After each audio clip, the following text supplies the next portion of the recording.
Audio Jungle.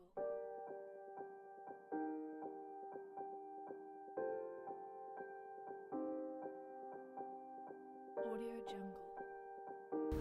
My name is Mauricio Angel, and I am a DACA recipient. Mauricio Angel is a recent graduate of Northwood High School who has been accepted into numerous colleges and is covered under the DACA program. President Obama introduced DACA in 2012 to allow illegal immigrant children to pursue a higher education. They came to work and study and serve in our military, and above all, contribute to America's success. Could you give the story of how you became a DACA recipient, sort of?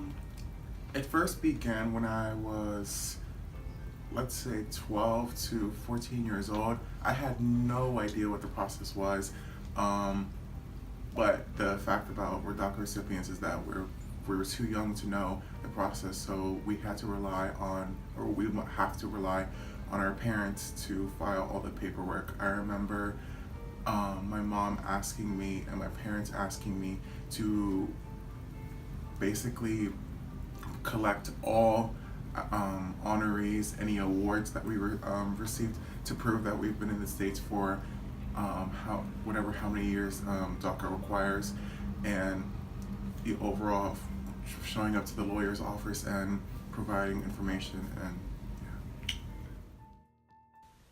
In order to become a recipient of DACA, applicants must prove that they are a certain age and that they have resided in the United States for a certain amount of years, while also not committing any felonies.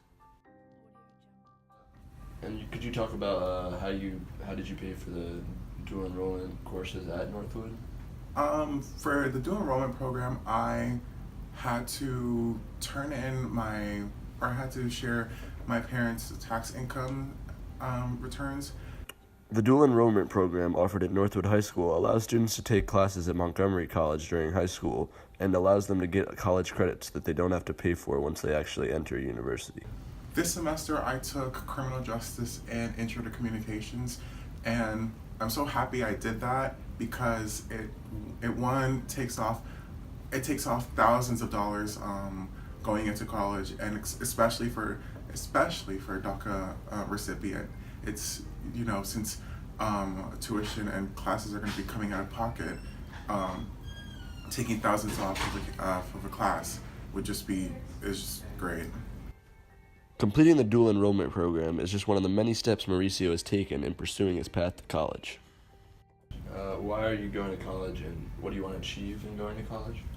I want to go to college because I want to basically defeat the stereotype of immigrants not going to college and immigrants always or having to choose, I guess, community college, so basically what the college that is set up for them. But I'm more of an overachiever, and I don't want to be the stereotype of an immigrant. I want to make a difference and change people's lives, and that's what I hope to achieve. Mauricio wants to advance through college so he can reach a position where he can help out dreamers in the future and undocumented immigrants who face a similar struggle that he faces today. I have a focus on secondary education with a reach in educational admin, so to maybe become a Board of Education member, because I know that DACA affects, or immigrants affect a very large population in the school and high school area. So I want to help these kids out and make sure, just guide them in a path that wasn't so frustrating as was the one path I was in. Mauricio's main choice for college is Towson University, where he's been accepted into the school and has a spot on the cheerleading team for this fall.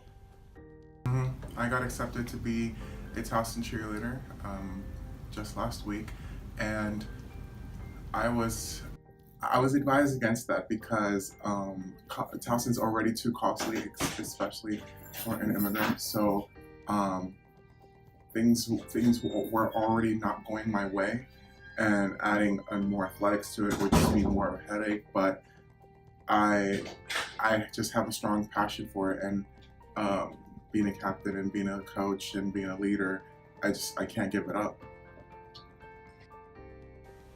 One of the main problems with DACA is the fact that it does not allow its recipients to receive FAFSA or financial aid when many of them desperately need it to actually pay for college. While DACA students are able to receive in-state tuition in Maryland, many are not across the country, and they are also barred completely from receiving federal financial aid. So we were led to how we were supposed to fill out the FAFSA document. We went through the process, we signed the paperwork, and then I was getting notifications from schools that I got accepted and applied to saying that there was an error in my FAFSA. So it was more so I was told then that there's not going to be any luck with the FAFSA because, and overall we don't benefit from that program. After finding out he was not eligible for financial aid so late into the admissions process, Mauricio has had to apply for many scholarships and tried to find other ways to pay for college. While DACA does allow a way for many dreamers to actually apply and get accepted into colleges, it does not provide an adequate way for them to pay for these colleges through financial aid. And in the era of Donald Trump, it does not look like things will become any easier for dreamers. Do you know of others who are having a similar problem with financial aid because of their status, whether it's DACA or something else? You don't have to name names. Yeah, I know. Unfortunately, I know so many, and it gets frustrating to the point that it's. I feel bad, and I want to help, and that's why I want to pursue what I'm pursuing, because I want to help these people, and it's frustrating that someone with the same level of knowledge, or even smarter than as to an American citizen, is being held back from receiving their bachelor's or their college degree just because of their legal status. According to the National Center for Educational Statistics, the total cost of attending Towson for 1 year in-state is $26,418. Were Mauricio to have to borrow to cover the entire cost of tuition, he would end up $105,672 in debt.